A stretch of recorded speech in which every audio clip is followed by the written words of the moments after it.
la cuestión de la diacronía. Ustedes saben que hay dos ejes, ¿no? El sincrónico y el diacrónico.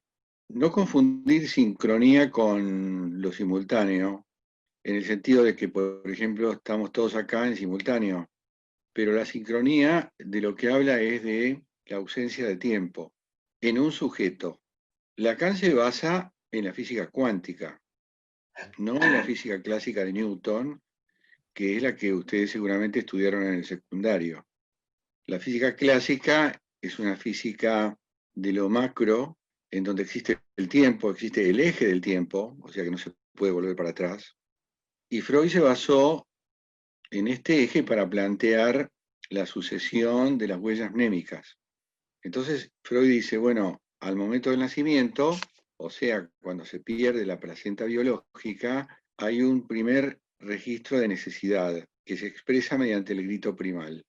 Ese registro de necesidad está en el puro eje sincrónico para Freud, y ese grito significa muchísimas cosas, condensadas. Después, con el tiempo, y por la acción materna de instalar la lengua, hay un entubamiento en lo que llamamos el eje diacrónico, entonces el chiquito empieza a tener noción del tiempo y de la historia. Ahora, Lacan, que se basa en la cuántica, que es la física de las micropartículas o partículas subatómicas, no sé si han leído cuántica, pero es muy interesante. Hay muchos textos de aproximación, no hace falta que ustedes se enrieden con conceptos demasiado elaborados, pero en la cuántica, que es la física de las partículas, y nosotros estamos hechos de esas partículas, y sin embargo, nuestro comportamiento, nuestra vivencia no responde a esa física, más vale responde a la física de Newton. En la cuántica rige un mundo surrealista, desde el cual sí podemos entender al inconsciente, porque el inconsciente es un mundo surrealista. De hecho, por ejemplo, esto que hemos mencionado, la condensación, que aparece en los sueños, y que para Lacan, en términos de la teoría significante, se traduce como la metáfora. En los sueños ustedes verán que hay diversas imágenes condensadas en una sola. Es como si ustedes, no digo en la PC, pero en la máquina de escribir, si ustedes teclearan dos teclas al mismo tiempo, seguramente no pasaría nada o aparecerían dos letras diferentes, pero en el inconsciente este supuesto tecleo es posible y aparecería una tercera cosa, que sea la condensación de dos letras.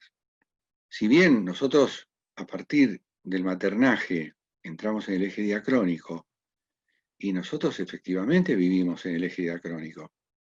Sin embargo, si queremos hacer una aproximación al inconsciente, vamos a tener que incursionar por esto de la sincronía. Porque en el inconsciente, acuérdense que 5 cosas no existen: el no, el tiempo, la historia, la muerte y la mujer. De manera que, si unimos eso a lo que podríamos llamar el inconsciente como psiquismo infantil, y por eso en todos los sueños aparecen rasgos infantiles, aunque no parezca, tenemos que asumir que si queremos indagar en el inconsciente vamos a tener que lidiar con la sincronía.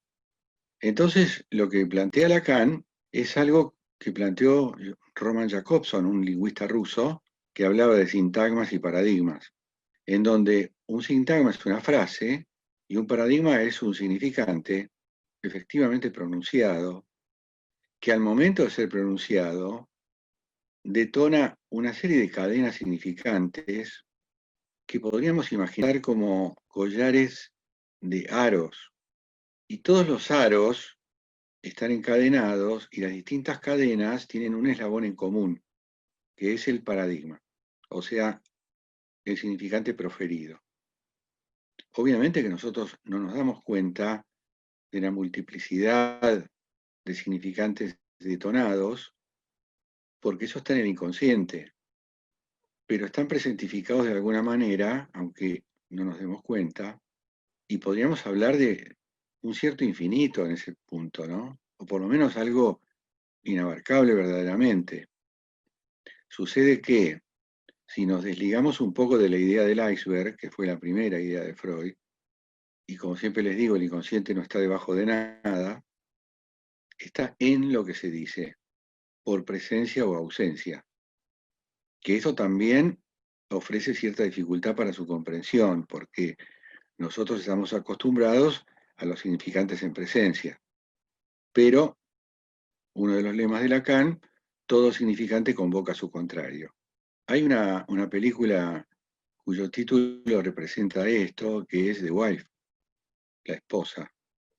Ahí tenemos dos significantes, ¿no? The Wife. El significante principal es esposa, y esto convoca a una asociación inmediata, porque no se llama The Woman, la mujer, se llama The Wife. Entonces, esto implica necesariamente un esposo.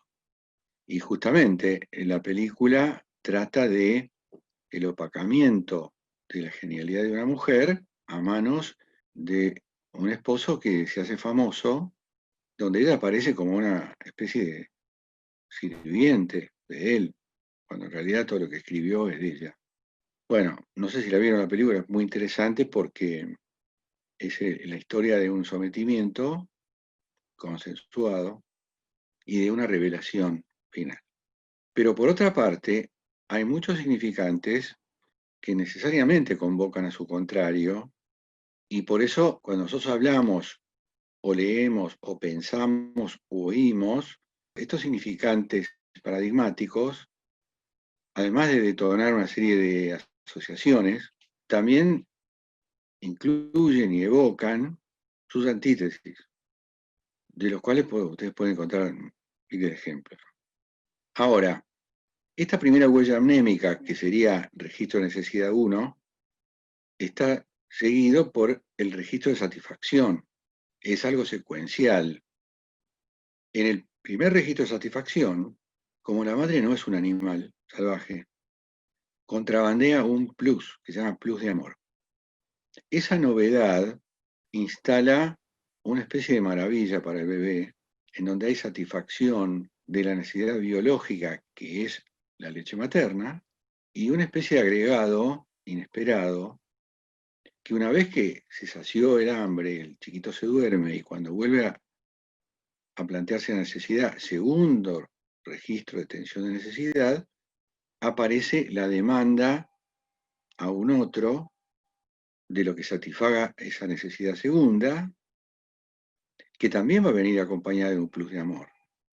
Pero ese plus o signo más ahora se transforma en un signo menos. ¿Por qué? Y porque nunca es como la primera vez. Entonces, esta espera del bebé de una satisfacción con un agregado siempre va a quedar en menos, y ahí se refuerza la instalación de la falta, que ya tuvo su origen en el parto. Primera castración, pérdida de la placenta biológica.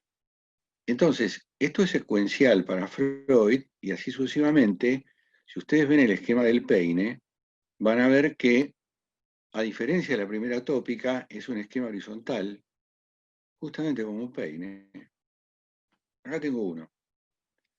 Este peine tiene dos polos, polo sensible, polo motor. Acá entra un estímulo, recorre el aparato psíquico, algo sale por el polo motor. Esto se llama par estímulo-respuesta o arco reflejo. Al pasar la información a través de esta interioridad, va dejando un pelito del peine. Este primer pelito, primer registro de necesidad; segundo pelito, primer registro de satisfacción. Huellas mnémicas. Cuando nosotros dormimos, este polo motor está inhibido. Entonces, la información rebota en el polo motor, vuelve hacia adentro e impacta el polo sensible desde adentro.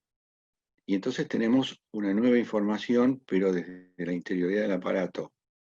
Por eso cuando ustedes sueñan una historia y de repente algo físico pasa, por ejemplo, no sé, el roce de la almohada, esta información no sale por el polo motor, sino que vuelve y se incorpora como información a la novela del sueño, traducido a la temática del sueño. O un sonido de repente, qué sé yo, ladra un perro, y en el sueño que la historia venía en donde hay una familia, no sé, en una escena bucólica en el campo, y bueno, de repente para el sueño relincha un caballo o cosa por el estilo. O sea, todo empieza a cuajar en la historia del sueño. Cuando Freud habla de una sesión de análisis y le pide al paciente que recuerde, ya sabemos, él pronto descubrió que lo que está reprimido no se puede recordar. Es más, él dijo, no hay nada menos olvidado que lo reprimido. Pero esto de menos olvidado no significa recordado, significa que está presente y operante. Entonces, a esta pretensión freudiana de que uno recuerde, se le opone la resistencia, obviamente, pero ¿cuál era la intención? Era volver a las huellas mnémicas para liberar un contenido y que ese contenido forme parte del discurso. Como esto no sucedió nunca, salvo en hipnosis, pero ya sabemos que la hipnosis fue descartada por Freud. Entonces, la regla de la libre asociación y conexión con los de Roman Jacobson, que de todas maneras no es la literatura en la que abrevaba Freud, pero sin embargo, en la libre asociación aparece, lo más libre posible, estas partículas supuestamente olvidadas, pero que forman parte de lo que llamamos la batería significante. Acuérdense que la batería significante siempre está completa y es lo que uno atesora como recursos lingüísticos acumulados a lo largo de la vida, que es mucho más rica que la batería de palabras. Esto ya lo saben ustedes, ¿no? Siempre está completa porque no importa que el otro sea un erudito o un analfabeto, es lo que hay. No falta nada en la batería significante. Pero es aquello con el que nosotros contamos como recursos lingüísticos para hablar. Entonces, eso que es muy profuso y que nosotros entubamos en un discurso más o menos controlado, conlleva elementos potenciales que provienen del inconsciente y que eventualmente podrán ser puestos en palabras y darán pie a una intervención del analista en términos de una interpretación o de un señalamiento o lo que fuere. Lacan era estructuralista. No sé si ustedes leyeron algo sobre estructuralismo, pero bueno, es una disciplina muy interesante que toma uno de los aspectos de un par dialéctico que es génesis y estructura. Nosotros estamos muy acostumbrados a la génesis. De hecho, toda la teoría evolucionista se basa en la génesis. Acordémonos que los movimientos filosóficos predominantes han sido el racionalismo y el empirismo. El empirismo inglés hace pie en la génesis y en la prueba. En cambio, el racionalismo hace eje en la idea y en la estructura. Ahora, ¿qué es una estructura? Bueno, desde el punto de vista de los estructuralistas, la estructura es un tejido invisible, intangible, que ordena las cosas tangibles y visibles. Por ejemplo, la estructura del lenguaje. Nosotros no vemos ni oímos la estructura del lenguaje. Lo que oímos o vemos o leemos es un discurso en un idioma tal, en donde está implícita la estructura del lenguaje como armadura, sostén, sin la cual no se podría formular un discurso ni armar un idioma. Y esto viene del estructuralismo lingüista, pero después está el estructuralismo de Lévi-Strauss, que es el antropológico, en donde texto, las estructuras elementales de parentesco, también suponen una estructura intangible que ordena las familias concretas. O sea que cualquier familia, sea de la etnia que fuere, y con sus singularidades y particularidades propias, se acomodará finalmente a una estructura preexistente. Lacan ha dicho, es increíble cómo la naturaleza, o sea, las cosas naturales, intentan adecuarse a estructuras preexistentes, desde el formato de un caracol hasta una galaxia, pasando por, no sé, una causil. O sea, hay estructuras preexistentes en la materia. Ustedes lo van a ver esto en los 3 reinos: mineral, vegetal y animal. Van a ver estas tendencias a acomodarse a estructuras universales. Bueno, esto que es de la naturaleza también rige en el orden humano, en estas 2 vertientes, la lingüística y la antropología, que son 2 ramas en las que se basa el psicoanálisis, como también Freud se basó en antropólogos de la época, y Lévi-Strauss le sirvió de base a Lacan. Pensar en la estructura es justamente pensar en lo sincrónico, porque si ustedes se fijan, van a ver que la estructura es como un sincronismo estampado, todo de golpe, con todas sus articulaciones. Después, bueno, las cosas se adecuan a esas estructuras, ¿sí? Y esto tiene un punto de contacto con Sócrates y Platón, ¿no? Que planteaban el mundo de ideas perfectas a las cuales las cosas se adecuan imperfectamente. Una frase clásica del estructuralismo, y que usa mucho Lacan, es esta frase cortita: ya ahí, como ya estaba ahí. Después vinimos nosotros o las cosas y ocuparon los lugares de la estructura. Piensen ustedes, por ejemplo, en el cuaternario dispositivo, en donde cualquiera sea la configuración del sistema social, cuaja en la misma estructura en lo que dice Lacan, número primo, o sea, el mínimo número de elementos. Eso también hay que tenerlo en cuenta a la hora de entender, por ejemplo, los matemas de Lacan. O sea, cuando nosotros nos fundamentamos en la matemática, y si ustedes recuerdan, no sé si han estudiado, por ejemplo, análisis matemático, cálculo infinitesimal y demás, o el mismo álgebra, ustedes van a ver que las formulaciones son versiones de mínima estructura para dar cuenta de muchísimas cosas.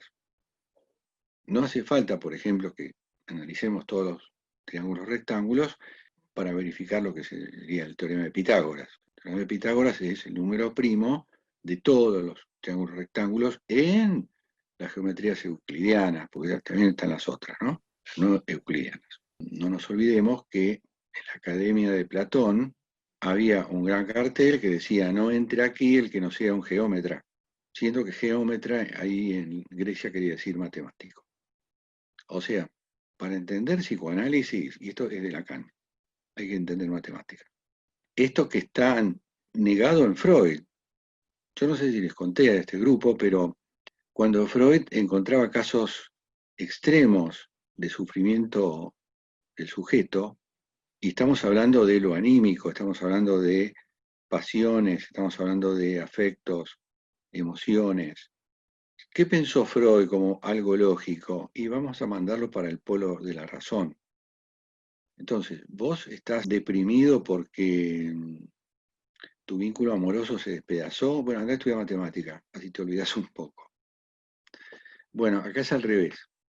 Lacan, contra todo sentido común, dice: bueno, ¿querés entender psicoanálisis? Bueno, tenés que saber matemática. Y el matema de Lacan lo tenemos que entender no como una formulación análoga o idéntica a la matemática, sino a un modo de escritura, a algo que se puede escribir. La escritura para Lacan era algo fundamental. De hecho, nosotros tenemos un disco rígido escrito, que es el inconsciente, parte del cual, por ser una narrativa, puede ser reformulado.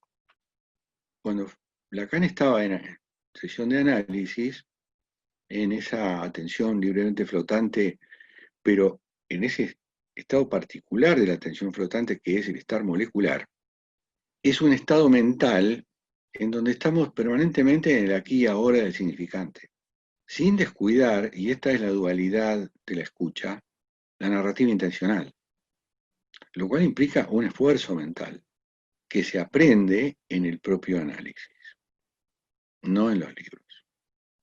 Yo les puedo contar esto 1000 veces y de distintas maneras, pero ustedes lo van a vivenciar en análisis. Y después cuando se larguen a interpretar, porque acá cuando hacemos, por ejemplo, las dramatizaciones de una sesión de análisis, mostramos la oportunidad de transitar esos dos estados, molar y molecular, a la vez, de simultáneo. Es un esfuerzo al principio, después viene solo. Les aseguro que esto se aprende y después uno no tiene más remedio que estar en esos dos estados al mismo tiempo. De manera que todo lo que esto puede inquietar es una mera especulación. Es como decir, bueno, alguna vez yo voy a saber interpretar, y sí, tranquilo. Dense tiempo, porque esto se aprende, se incorpora. Después van a tener que frenarlo en la vida cotidiana, porque también existe lo que yo llamo un sarampión del análisis, es que uno cuando empieza a estudiar esto se la pasa interpretando, y bueno, esto es un garrón, pero eso pasa, no tenemos más remedio que transitar por eso. Ahora, fíjense que, volviendo a Lévi-Strauss hace una crítica a Freud, y critica precisamente el Edipo, desde una mirada estructuralista, que no tenía Freud. Y que no tuviera, no implica que no la intuyera, porque si ustedes leen, por decir, psicopatología de la vida cotidiana, van a ver ahí los primeros elementos de la teoría del significante. ¿Qué dijo Lévi-Strauss del Edipo? Dijo, Freud ha dicho que el Edipo es universal. Y yo digo que no, dijo Lévi-Strauss. Porque en la teoría del Edipo, Freud salteó un punto que es un elemento básico del estructuralismo, que es la noción de avunculado. Avunculado con B corta es, vamos a decir, el imperio del tío. Después de la B corta viene unculado, de ahí viene la palabra uncle en inglés y oncle en francés. ¿Quién es este tío? El hermano de la madre. El hermano de la madre, en las sociedades primitivas, es el que entregaba a la mujer, al varón, para la conformación de un grupo primario. Y lo que dice Lévi-Strauss es que falta esta figura y que Freud condensó padre y tío en un solo lugar, que es el padre. Función paterna. O sea que, desde el punto de vista de los personajes, el Edipo es un cuaternario en donde hay padre, madre, hijo y tío. Marga. Me surgió una pregunta, Mario. Sí. Freud habló mucho, subrayó el rol del hermano de la madre en su teoría. Dijo que tenía como un rol importante. ¿No bastó eso para lo que es la crítica que le está haciendo este otro autor? No bastó porque cuando Freud desarrolla el Edipo, habla de un triángulo. Recién Lacan va a hacer otra maniobra cuando plantea el dispositivo, en donde el punto 4 del cuaternario es la castración. Pero no incluye un personaje. Si bien Freud sabía esto del tío porque se nutrió en los antropólogos de la época, sobre todo Marcel Mauss, no lo incluyó en la tríada. Por eso se habla de triángulo edípico y no de cuadrado edípico, en todo caso, ¿no? Bueno, Lacan, como los estructuralistas, era muy afecto al cuadrado porque el origen del cuadrado lógico está en Aristóteles. Aristóteles que trató de ir también al número primo, y de hecho toda la lógica que conocemos se la debemos a estos tres tipos, Sócrates, Platón, Aristóteles, y después no hubo más que anotaciones al margen. Ellos descubrieron la lógica que es la aritmética del lenguaje. Por ahí es un tema un poco árido, pero bueno, así como ilustrativo, si lo quieren después googlear, no está mal, ¿no? Por eso a veces yo no sé si esto es psicoanálisis o filosofía, pero por ahí es una mezcla de las cosas. El cuadrado que armó Aristóteles es así. Punto 1, arriba izquierda, todos los hombres son buenos. Punto 2, arriba derecha, algunos hombres son buenos. Punto 3, abajo izquierda, algunos hombres son malos. Y punto 4, abajo derecha, todos los hombres son malos. Bueno, acá, digamos, no es exactamente un número primo. ¿Por qué? Porque dice Lacan, este cuadrado, que debiera ser más elemental, está parasitado por el lenguaje, por esta frase de la bondad y la maldad de los hombres. Entonces, ¿qué dice el cuadrado lógico de la matemática? Y esta es la parte árida, y pido disculpas. Arriba izquierda, X. Arriba derecha, 1 sobre X. Abajo a la izquierda, menos 1 sobre X. Y abajo a la derecha, menos X. Este sí es un número primo de 4 posibilidades de X. Esto se los tiro para que quieren investigar un poco más, pero solo para mostrar un átomo de la estructura que ya estaba en Aristóteles. Bueno, no me acuerdo cuál era la otra pregunta, pero me parece que... Te la digo. ¿Cuáles son las áreas de trabajo del psicoanálisis? ¿Dónde se puede trabajar en psicoanálisis? Y si para ser psicoanalista hace falta ser médico. Bueno, me parece que en la remesa 1 esto está explicado, pero bueno. Existen dos maneras de aprender. Una se llama enseñanza, otra se llama transmisión. La enseñanza es formal, escuela primaria, secundaria, universidad. Que para Lacan hay un matema que se llama discurso universitario. Pero hay un segundo modo de aprender que se llama transmisión. Y eso es lo que hace una madre con su niño. Le transmite el lenguaje, no se lo enseña. No le dice, mirá, aprendete el presente indicativo del verbo amar, como hacen en la escuela. No, acá no. Acá le dice cosas armadas, de lo cual el chico deduce cómo se habla. Es increíble como los chicos que se largan a hablar de golpe, así como el humano se largó a hablar de golpe, según los antropólogos, de un día para otro, entre comillas, ¿no? Pero es un proceso muy corto. El chico, con todos los significantes que acumuló, empieza a formular frases armadas correctamente, con todas las inflexiones de un lenguaje. ¿Ustedes se dan cuenta de lo que es eso? Que inclusive hay otro detalle que es fisiológico y biológico. Los cientos de músculos, nervios y tendones que se ponen a jugar coordinadamente para pronunciar una palabra, esto no deriva de una enseñanza en donde te digan, mira, poner la lengua así, con una presión tal para pronunciar la R. Eso sería una enseñanza. El chico se identifica con la madre y tiene una especie de algo preparado como para imitar las entonaciones del lenguaje de la madre. Y por eso nosotros somos tan sensibles dentro del idioma español a las distintas formas de hablar el español. Nosotros nos damos cuenta al toque si estamos frente a un colombiano o a un costarricense. Sin embargo, hablan lo mismo, y la lengua se pone un micrón diferente que el otro y ya suena diferente. Y hay tipos que de repente pasan de país y están 30 años y nunca hablan como los nativos. Y a mí me da gracia, en C5N hay un noticiero a la mañana que hay creo que es una colombiana, que es la que se encarga de decir los temas del tiempo, y cómo a veces habla como una porteña, pero a veces se le escapa alguna cosa colombiana y entonces uno se da cuenta en el tono. Esto deriva de una imitación, pero además cuando uno piensa en la imitación y en la identificación, uno piensa, bueno, uno puede imitar los gestos del otro, pero ¿cómo hace para imitar los 1000 modos que tiene la lengua para articular una letra? Es increíble, ¿no?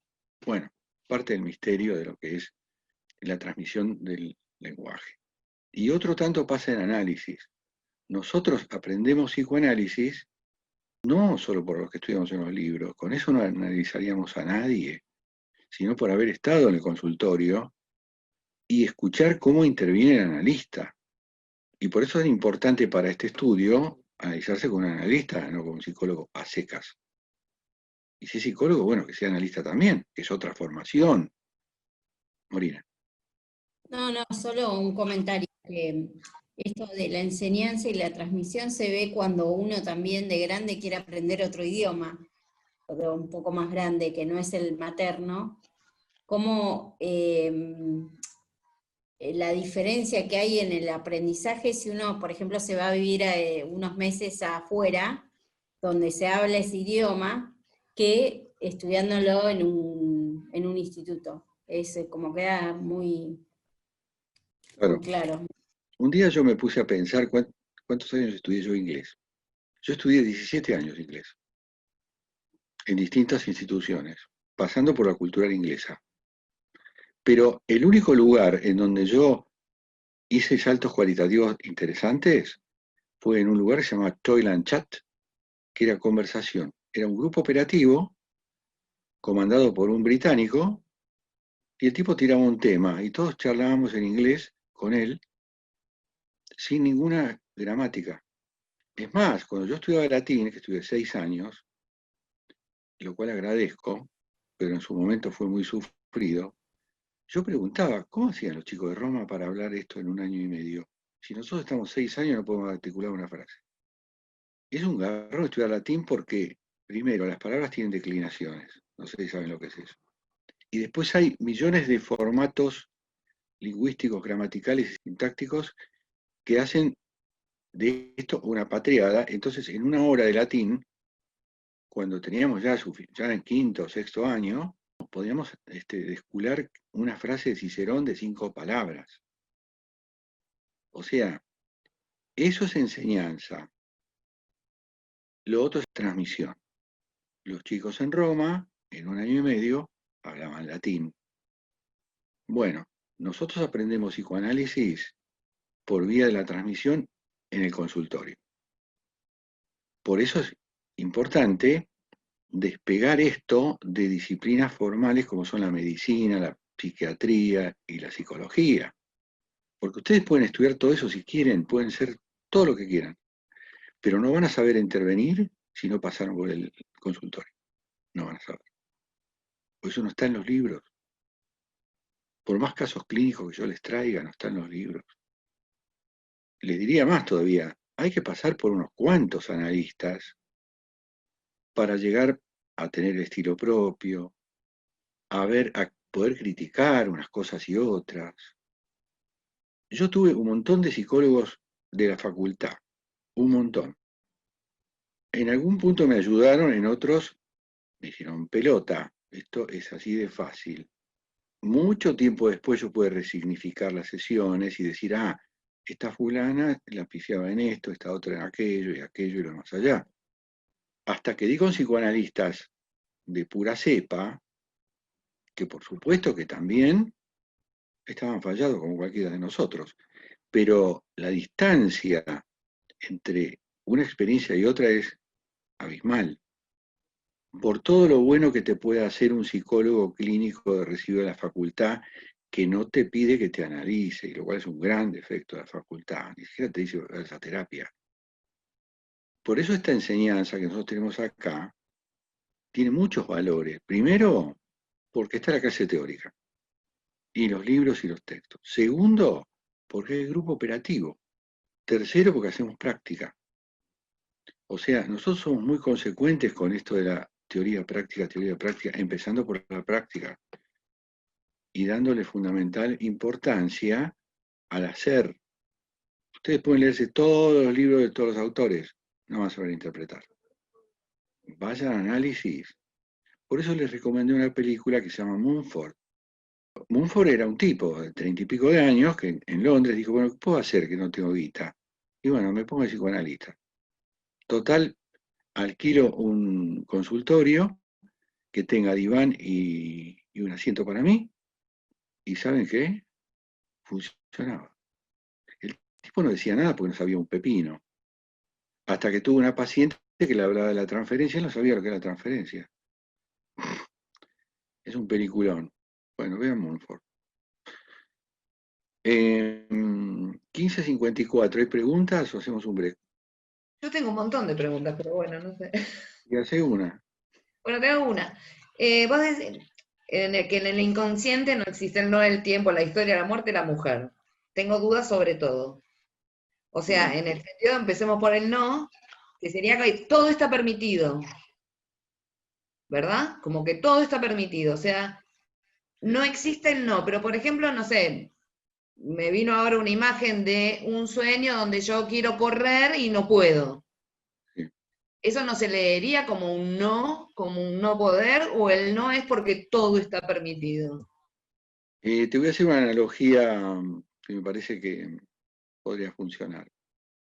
Ponele que vos tenés un tanque de 200 litros, lleno de nafta. Bueno, le tirás un fósforo. Cuando terminó toda la volada, te asomás y quedó un cachito así de nafta sin arder. ¿Es posible? No, no. Bueno, el inconsciente es eso. Todo arde, lo que pasa es que está tapado con la tapa de la represión. Cuando vos formulás no puedo correr, el inconsciente no dice no puedo correr, dice paralizate. El no es una adquisición tardía en el niño. Por algo Freud dijo el inconsciente es el psiquismo infantil. Entonces, si querés vamos a las otras categorías que no existen. No existe el tiempo, porque el tiempo supone la espera, y el tanque de nafta no espera, explota. No existe la historia por la misma razón. No hay un antes y un después. No hay diacronía. No existe la muerte. Te lo expliqué con un caso clínico. ¿Se acuerdan? ¿Se acuerdan? Sí, ¿no? Más o menos. Un paciente que me decía que sí, que él se podía imaginar la muerte. Entonces yo le dije, bueno, ¿cómo es? Y bueno, dice, yo estoy en el cajón, muerto, viene la gente, llora, me trae flores, qué sé yo. Algunos se abrazan, otros gritan. ¿Hace todo eso la gente? Le digo, sí. ¿Y usted cómo lo sabe? Y pues yo estoy acá parado detrás de una puertita. Bueno, y la mujer, porque en el inconsciente existe la noción de falo, pero no una noción de un equivalente femenino. No existe una noción de equivalente femenino. Por eso un chico, en cualquier cultura que se te ocurra, ve una nena desnuda y le va a decir, ahí te falta algo. Eso no le pasa a los animales. Eso deriva del lenguaje y tenemos inconsciente porque tenemos lenguaje. Bueno, vamos al break.